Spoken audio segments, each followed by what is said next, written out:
présente l'exposition Picasso La Suite Volard. Alors cette exposition, elle clôt en fait notre cycle dédié aux peintres-graveurs. Donc Picasso, je pense que vous connaissez à peu près tous son travail.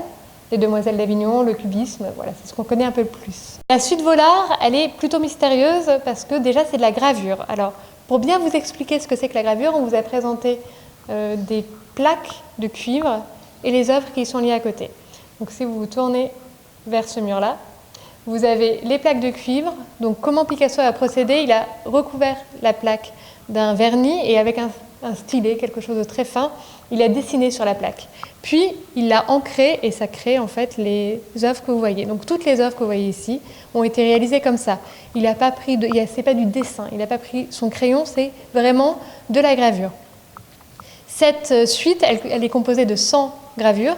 Elle a été commandée par Ambroise Vollard, qui est un éditeur, qui est le premier à avoir exposé Picasso en France d'ailleurs, en 1901. Et il lui demande 100 gravures pour illustrer des livres. Donc toutes ces gravures, elles ont été réalisées pour être dans des livres. Mais on ne sait pas quel livre, parce que Picasso, cette commande, elle lui arrive en 1933. Il la termine en 1937. Et en 1939, Ambroise Vollard meurt d'un accident de voiture. Et donc, il n'avait que des contrats, enfin, il ne passait pas par l'écrit. C'était vraiment que de l'oralité. Et du coup, on ne sait pas trop pourquoi ces œuvres ont été réalisées. On imagine que toute la série avec les taureaux, avec les minotaures, ça a été réalisé pour un texte d'André Suarez sur Minos et Pasiphae, mais on n'a aucune certitude.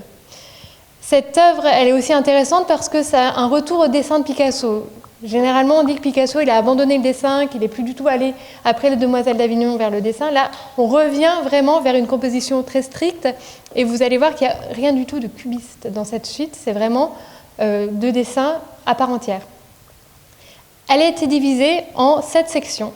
Ce n'est pas Picasso qui l'a divisée, ce n'est pas Ambroise Vollard, c'est un historien d'art dans les années 50, Bollinger, qui décide de créer des sections thématiques. La première que vous voyez ici dans cette première salle et un peu dans la suivante sur la couleur bleue, c'est une section un peu libre que le commissaire d'exposition a décidé d'appeler Diversion, le plaisir d'aimer, mais il n'y a pas vraiment de thème. Vous avez plein de thèmes, le cirque, la femme, voilà, qui sont dans cette section, mais pas un thème commun.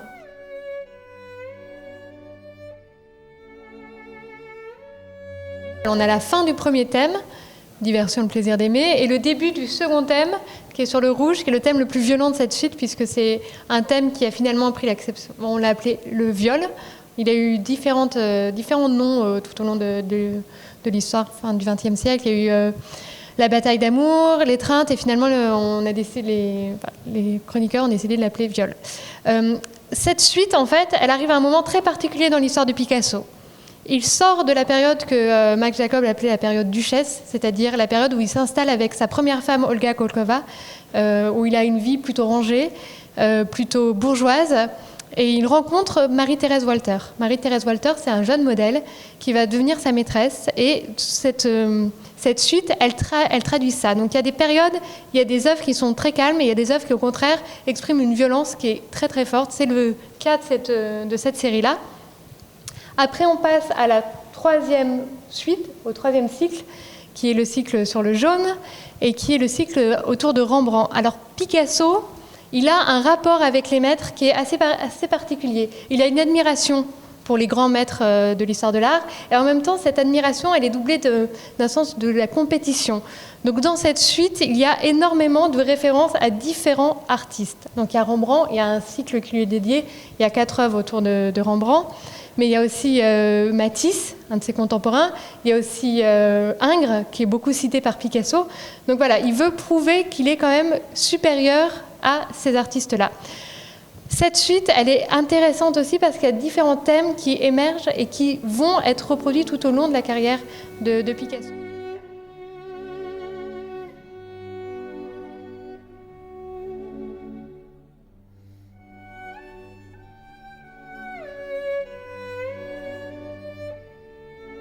Le quatrième cycle, qui est le cycle le plus important, qui est autour de l'atelier du sculpteur. Donc ça, c'est un cycle de 46 gravures. C'est un thème qui revient énormément chez Picasso, la représentation de l'atelier. Alors, c'est la représentation d'un atelier idéal pour lui. C'est quelque chose de très calme, c'est une période de sa vie vraiment très pacifique.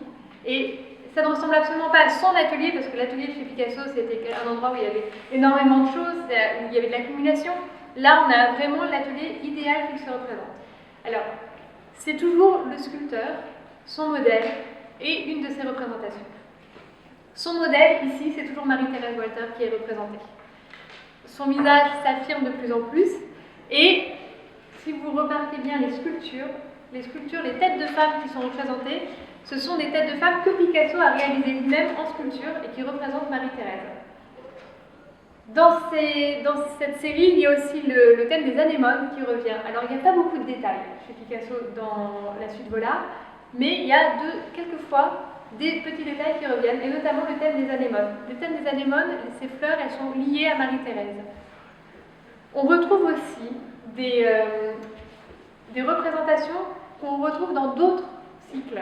Par exemple, on a le cycle du cirque, on a des acrobates qui sont représentés dans des sculptures dans l'atelier. C'est pas représenté chronologiquement en fait, ces œuvres-là.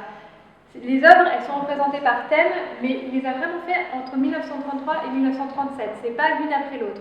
Donc on a certaines œuvres qui ont été faites plutôt le même jour, qui peuvent se suivre, ou alors on a un jour où il va faire une œuvre de l'atelier des sculpteurs et une autre œuvre de la première série. Voilà, ça ne se suit pas.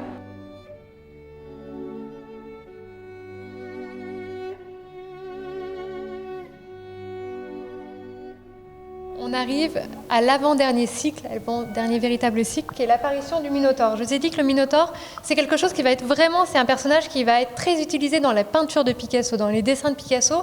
Et la première fois qu'il apparaît, on est dans les années 30, c'est ici. Le Minotaure, c'est un double de l'artiste. Je vous ai dit tout à l'heure, Picasso, il est très marqué par la corrida, il représente énormément de corrida, et le Minotaure, mi-homme, mi-humain, ça va être son double. D'ailleurs, si vous regardez bien cette œuvre-là, on a pratiquement l'artiste, le sculpteur et son modèle dans l'atelier, sauf que là, le sculpteur est devenu le Minotaure. Je voudrais aussi, je ne vous en ai pas parlé, sur chaque œuvre, je ne sais pas si vous avez remarqué, il y a marqué « bon à tirer ». Bon à tirer, c'est l'importance de cette exposition, elle vient de là aussi. La gravure, je vous ai dit, la gravure, c'est faire la plaque. Une fois que la plaque de cuivre est réalisée, il suffit juste d'ancrer et d'imprimer l'œuvre. Quand on a les bons à tirer, c'est en fait Picasso, il ne fait pas la gravure tout seul. Il va faire ça chez un graveur professionnel. Il va faire la plaque lui, il va faire le dessin lui, mais l'ancrage et l'impression, c'est l'imprimeur qui va le faire, à l'exception du bon à tirer. Le bon à tirer, c'est lui qui le fait et c'est lui qui le signe. Une fois qu'il a signé ça, ça veut dire que les autres gravures, parce qu'une fois qu'on a la plaque, on peut graver énormément d'œuvres, on peut graver autant d'œuvres qu'on veut, et bien les autres gravures, c'est l'imprimeur qui va le faire. Pour la suite Volard, on estime qu'il y a eu à peu près 50 exemplaires par gravure. Comme on ne sait pas trop ce qu'il est devenu des œuvres après la mort d'Ambroise Vollard, on sait qu'un autre marchand, Henri Petier, les a achetées, les a revendues, alors parfois... On en a vendu parfois une, parfois deux, parfois des groupes, mais avoir une suite Volard complète, c'est très rare. Il y a 4 musées dans le monde qui ont cette suite.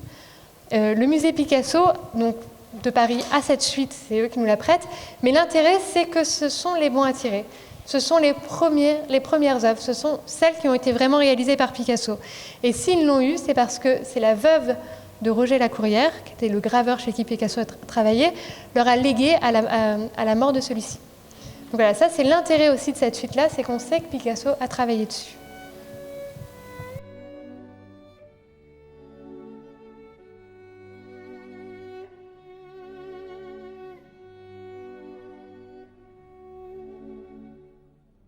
La suite Volard, elle se clôt sur le cycle du Minotaure aveugle. Alors, le Minotaure aveugle, la différence avec les autres cycles, c'est qu'on a vraiment le même dessin qui est réalisé par Picasso avec quelques variations. Le Minotaure, on a dit, c'est un double de Picasso, c'est lui. Et la petite fille qui le guide, c'est Marie-Thérèse. Alors, cette œuvre-là, elle est très intéressante parce qu'en plus, on a ici quelque chose qui, à première vue, semble très abstrait.